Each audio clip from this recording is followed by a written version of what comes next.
Welcome back to the Creators Table. I am Allison, and we are here discussing immersive horror experiences with some of the people that make them happen.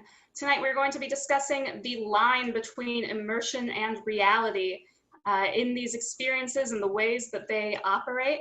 Let's start with introducing our special guests tonight so we can kick off with the Blackheart Collective.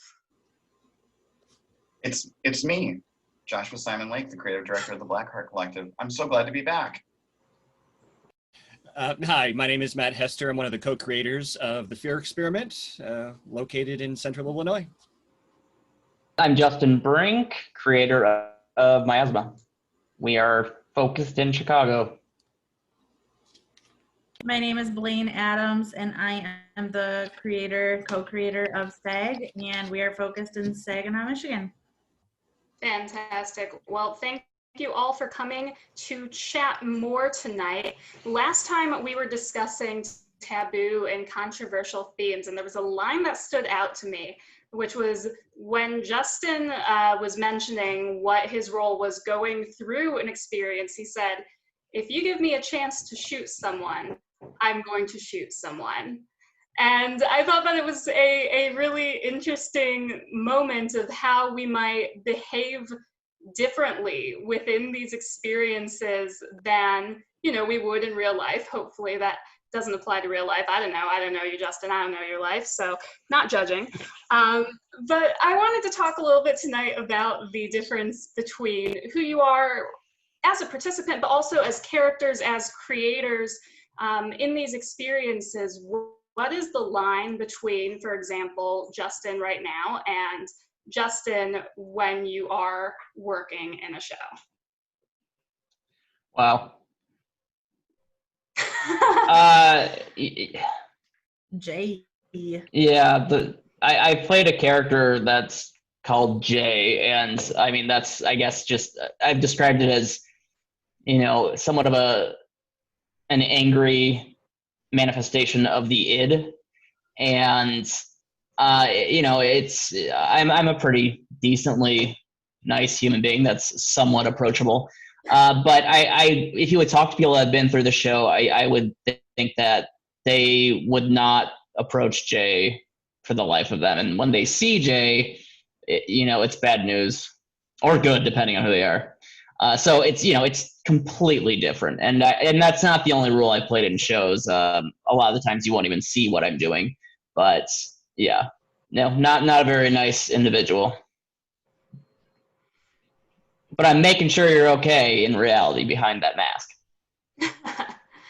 And Matt, I know that it's almost hard to find you being behind the Fear Experiment because the company behind the Fear Experiment is referred to as the company. And so I thought it was interesting that you have such a clear line between who you are and who the people working on the show are.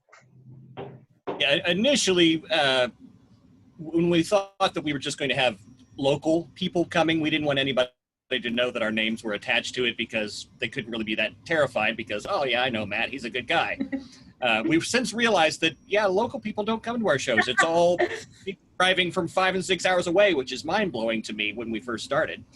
I think for me, kind of following what Justin said, I'm a very mild-mannered, easygoing guy in real life. I avoid conflict as way more than I probably should. So when I was in my first show, I stepped out of the second show just to be more administrative, and then realized that, no, I got to be in it. That's half the fun of doing it.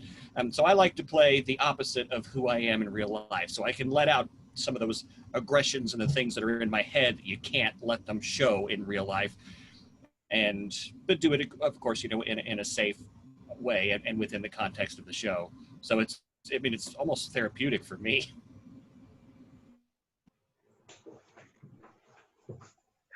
So I play two separate characters in our show typically, and what I do is I basically split myself down in half, and I play a character named Price Radley Smith, who is literally the boogeyman, and is the aspect of hatred itself.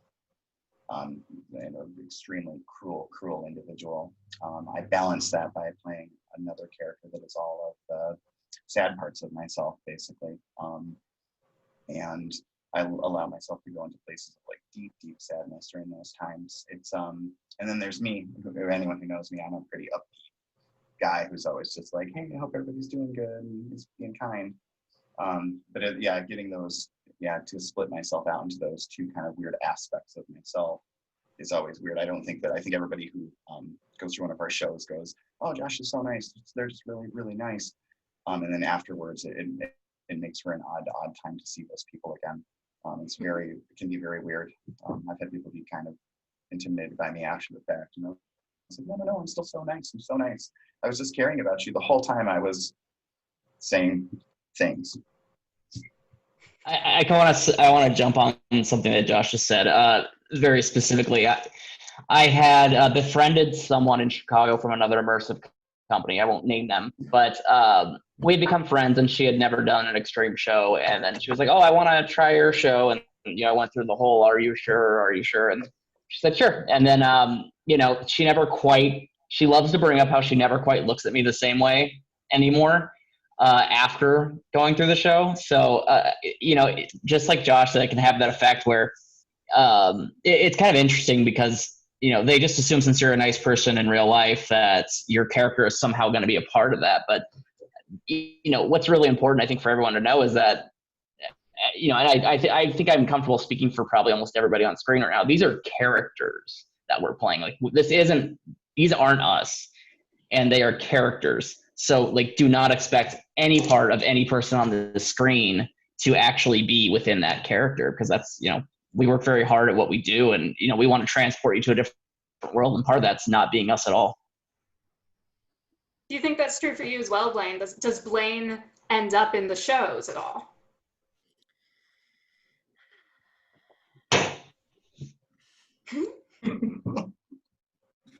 Sometimes, yes. So it is very difficult being a creator and having minimal resources and minimal people working with you, if you will. So some years I've had people running my sound, some years I'm doing it myself. Some years I've had someone helping me with the lights, some years I'm doing it myself.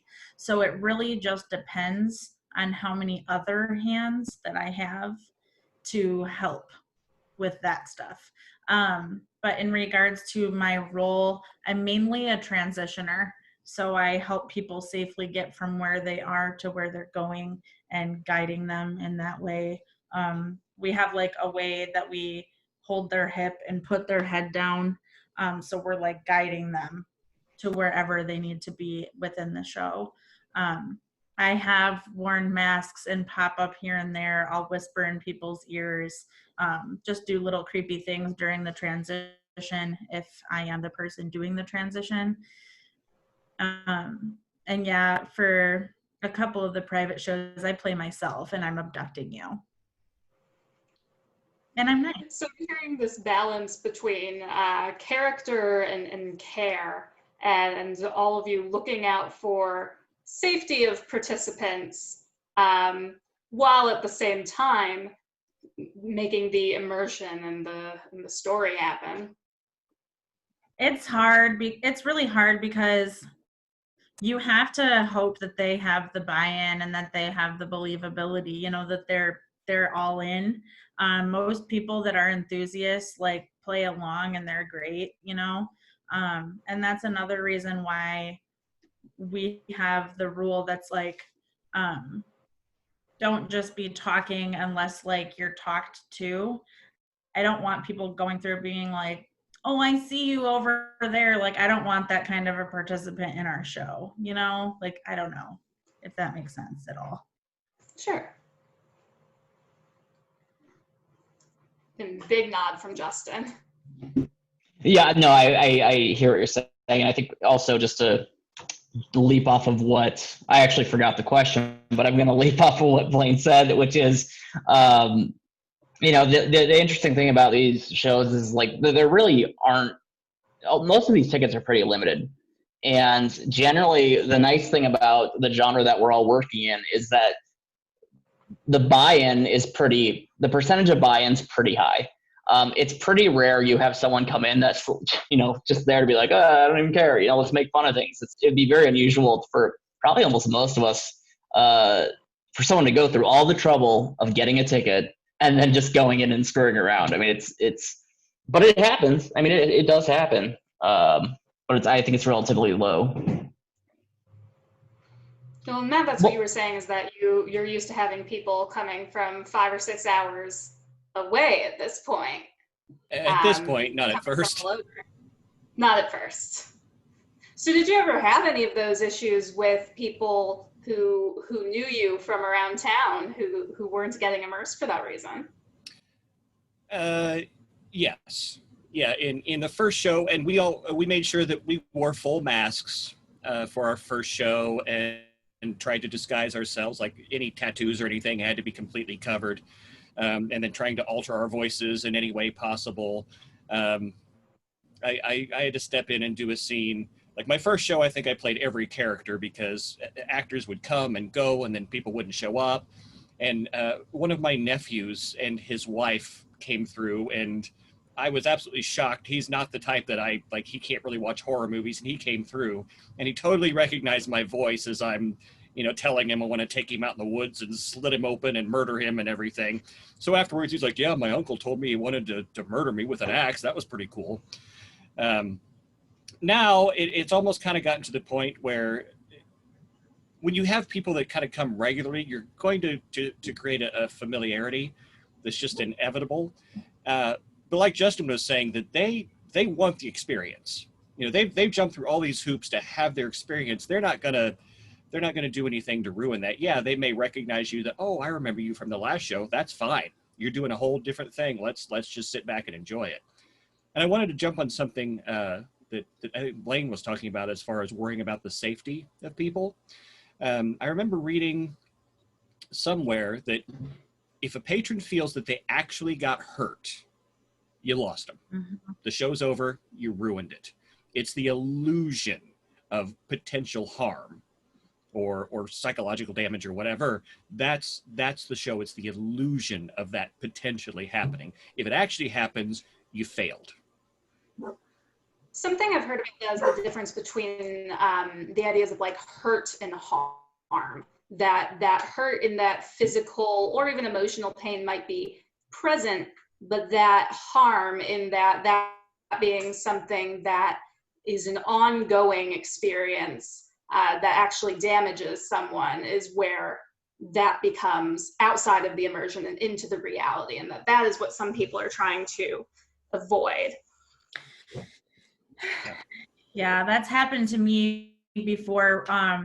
Even with actors that I've had for the last 4 years during our private show, our very first patron, one of our actors asked if she could bite people, and I said no, definitely not. Do not do that, because I know that she goes all out with her character.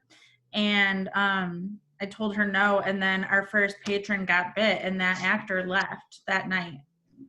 And so, like, Justin gave me a term for this, and it's called an actor going rogue. So when, like, you're giving an instruction and you're telling them to do something and making sure that everything is safe and you've gone through the show a million times, and then the night of, they're like, oh, can I throw this in? And you're like, nope, we're not going to do that. And then they do it anyways. And it's very frustrating, because then it's reflected on your name, your company that you've created, your baby. So Justin, is that something that you've had experience with? We've had to work around an instance in the past, but it's a learning experience. We've never had anybody leave harmed. Speaking of which, harm is the term we use for an actual injury. That's something that's going to last. We've never had an issue with that, and no, that's never happened. But part of the reason I had that conversation with Blayne was largely because there is escalation. People get very excited. People being actors and creators, they get very excited in shows. And, as the night goes on, I think it's part of the challenge is keeping yourself at the level you rehearsed. Keeping it at that level is the challenge. And, all of us can get excited. We love doing this. All the actors love doing this. And the guest has not been through the experience, but you've done it 20, 30 times at this point. And it's very, very simple to, just like any activity, to start going faster and faster and harder. And, one 1 second of a bag over the head becomes 10, something along those lines. And that's the challenge, is keeping that at the level that you rehearsed and keeping it the same every single instance. So an actor going rogue is the term that I've always used for someone reaching that escalation or adding something that isn't supposed to be there. So, Josh, Blackheart Collective is a little bit different from all of these, both in that it's remote and that it is an experience that goes on for multiple days. And I've noticed that something that you do is kind of withdraw from social media so that you are immersed too. What's the purpose of that for you? I hate breaking fourth wall. So I like to take about 2 days before I'll start getting into character, and I receive as much as I can, so I can be in that same space the whole time. It's I'm often directing the show too, but there's a lot of getting myself into those characters, and not having. It's like Josh doesn't exist anymore. Basically, I take myself out of the equation as much as I can. Unless Grant Morrison comes out as non-binary, in which case, yeah, I'm going to break for that. But otherwise, it's to begin the illusion that I no longer exist, and that my characters are all there are, and I need that from Jump Street. It begins. People know, they know it's starting to happen. So how do you balance that for yourself along with this idea of care and keeping the line between hurt and harm and the line between illusion and reality separate? I never do media as any of my characters. I'm just me. I always want people to know that behind what does happen inside of the experience, that there's this goofy person who's just out there, and for me, that's it's really important to keep that line drawn between who I am and who my characters are, because due to the emotional nature of what we do, that can be a complex thing for participants in our show. Yeah, I imagine that's boundary setting for you as well. Has anybody ever had to deal with audience members, participants, victims, whatever you want to call them, who they struggle to separate who you are in real life with your character and their experience in the show? Yes. After the fact or before the fact? Yes, Justin, okay. Yeah. Nothing bad. I mean, nothing that I would, cut someone off, but I make a very clear boundary that when you're talking to me, and that could be on any social media for sending me a message, that, talking to Miasma is, you're talking to that show, but if you're talking to me, you're talking to me. And, as mentioned before, that's a character, and then I'm me, and we're very separate. Your enthusiasm's cool, but let's make sure that we have these worlds separate. Yeah, the only problem that I've run into is that I'm just a really energetic, outgoing, bubbly person. And so I think people are really off put by what I do and what I create. And so if someone's never met me before and they come to the show and they meet me, they're just oh, you're doing this? You're putting this on? I'm like, yeah. And I just think that people get a little unsettled because I'm me, and I'm very bubbly and outgoing and weird and kooky, and I just think that I don't know, that it unsettles them a little bit. I've definitely encountered times where our participants latched on, and it became a real blur of people thinking of me as that character far after the show ended. And it's become. What happens? How do you manage that? You just say, you go to them and you just have to set really, really clear boundaries, and it's one of those. setting boundaries with participants can be really tough, especially once you've taken someone through such an emotional experience. And the connections that forge there. So it's just really important to just be like, this is me. Like I'll talk to just about anybody, but I try to keep it pretty professional and pretty clear in the way of my language and the way I speak.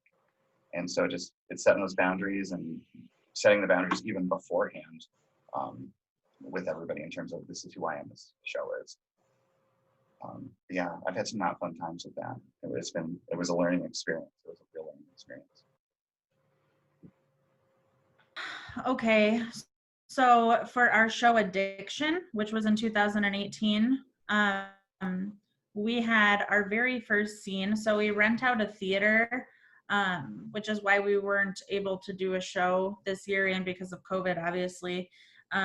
We partner with our local theater, and so we had the participants sit in the theater with someone who had just safetied, but they were an actor, but they didn't know they were an actor. And it's this tiny little girl. She's so cute. Justin, I fooled Justin pretty hard with this one, I think. It was the longest con ever. Like I swear, like it was like I sat there even saying out loud, like, this can't be real. There's no way this would go on this long, but it did. Yeah, and then she's like, can you guys come out to my car with me? And there's like a door right in the front seat of the theater. And so they go out of that door, and the show starts, and she buys some drugs. He probably knew at that point that it was the show starting. Maybe, I don't know. But so you go with her to like buy some drugs, and then you get abducted and taken into where the real show is. So we kind of blend that reality versus immersion, and that's honestly one of my favorite things to play with. That was a very successful scene, Blayne. I will say that worked very well. Thanks. Hey, What about the voyeur? Starts things with that sort of abduction setup as well. Yes, you don't give out the actual location of where the shows happen. No, we don't give out the location. Well, primarily, like this last time, we were using one of our cast members' actual home, and so he was kind of like, yeah, I don't really want people to know my address, so we would pick them up at a separate location. But I like what Blayne was saying. I think we want to make it to the point where it's realistic. It's a real enough scenario that it starts making people question, now, could this be really happening? I don't know. Like, we try to avoid at all costs any type of supernatural elements of any kind, because that immediately gives it away that, okay, well, this is not real because zombies aren't real or whatever. But when it's scenarios that, this is the show, right? I think that's where it gets very interesting. So we try to utilize that. But brilliant scene, like taking them out and buying drugs from the car, that is brilliant. Okay, well, I think that brings us to a good closing question is, as creators, how do the way that people experience these shows, positive, negative, whatever happens, affect you? And how do you, at the end of the day, step back as creators from the experience and what you've made? It's really draining. It's really draining to do a lot of the things that we do. When you're dealing with people's emotions and you're taking care of them, it's heavy. It's really, really heavy work.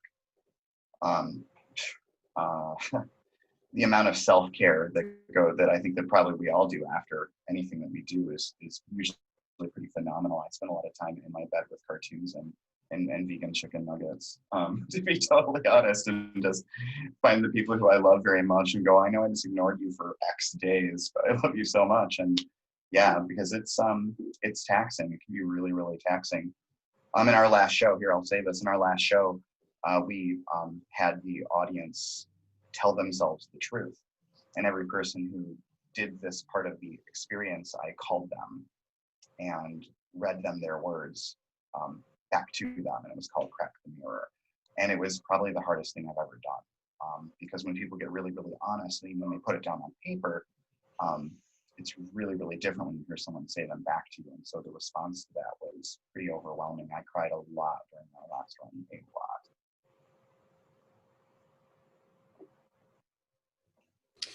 Wow. I don't think, so far we haven't really gotten quite that psychologically deep.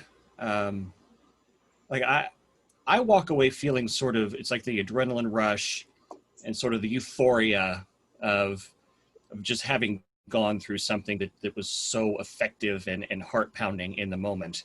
And any of the patrons that I've contacted or spoken to afterwards, all of them have said the same thing, that they just walked away going, wow, whew, I just got through that. And that's sort of where we are. And I really enjoy that.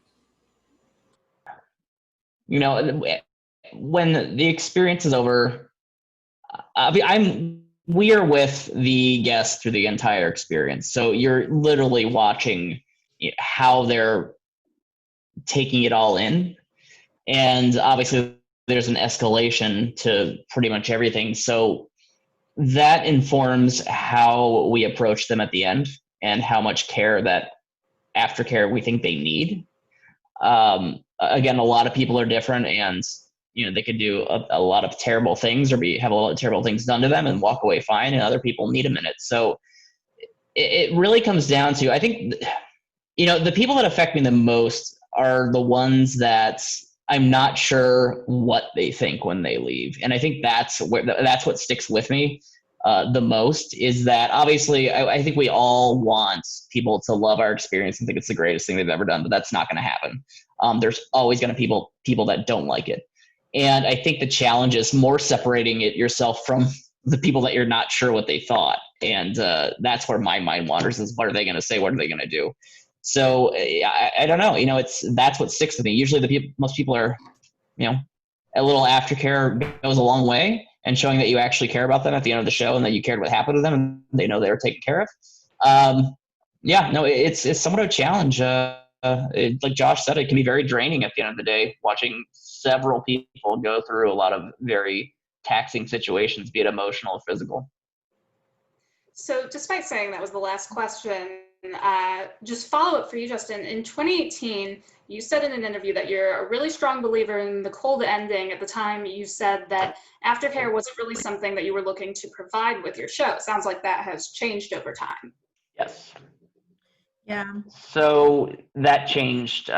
We did a show, a very emotionally taxing show, and then I realized it was very irresponsible. It would be very irresponsible to kick someone out in that state. And from there, it actually was more important for myself and the other producers of the show to actually see the person afterwards. So, it really made sure it made us feel like we were being responsible, and then it actually provided somewhat of a bookend for us. It's interesting to hear how those things have changed over time, just with experience and with the different emotional capacities all of you are working in, and how deeply psychological or emotional everyone is going. Next time, we're going to talk a little bit more about audience and what audience members can expect, how they can find that out, and who might be the right audience member for each of these experiences. Let's close out. If y'all will tell us where the listeners might find out more about your shows, we can start again with Blackheart. You can come find us on Instagram at black.heart.collective. And for the Fear Experiment, just go to thefearexperiment.com, or you can find us on Facebook. Miasma, you can find us at Miasma8, miasmaate.com. We are on Instagram, Facebook, and Twitter. If you look up Miasma Chicago, you will find us. And STAG, we are on Instagram at STAG Haunt, and we are also on Twitter at STAG Haunt. We have our main page, which is our Facebook, and it is our full name, which is STAG: an immersive horror experience. And you can Google it. You can Google any of us, honestly. So there's a Blackheart Collective photography page as well. All right. Thank you, everyone. Everyone have a great night.